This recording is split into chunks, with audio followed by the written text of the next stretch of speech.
You just mentioned gun reform. We've really, after the wake of the Florida shooting, have really seen a lot of discussion about that, both on the pro-Second Amendment side and then on the side of wanting more restrictions on gun ownership. Can you describe, Alabama's a very big state where people really appreciate their gun rights. We most recently had State Representative Elaine Beach, who's a member of the Democrat Party, who's also said she's a member of the NRA and says she carries her pistol around sometimes. Could you describe just your opinion on the Second Amendment and how you would articulate that if elected to Congress?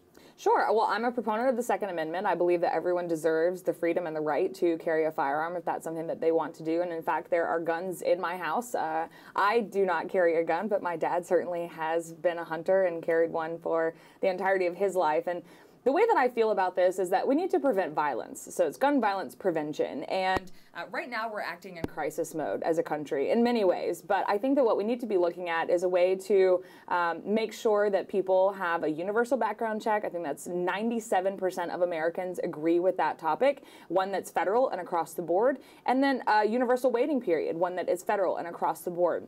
With that, I would love to see some better restrictions on internet purchases and sales. And of course, with a universal background check and a universal waiting period, that would close our gun show loophole. So I think that those things are just helping us prevent violence. In addition to that, we can also focus on mental health and the reasons why we have young people who feel the need to walk into their school and cause harm, and why we have young people on the streets who are causing harm with guns as well. Those things don't have to be separate, and it doesn't have to be one or the other.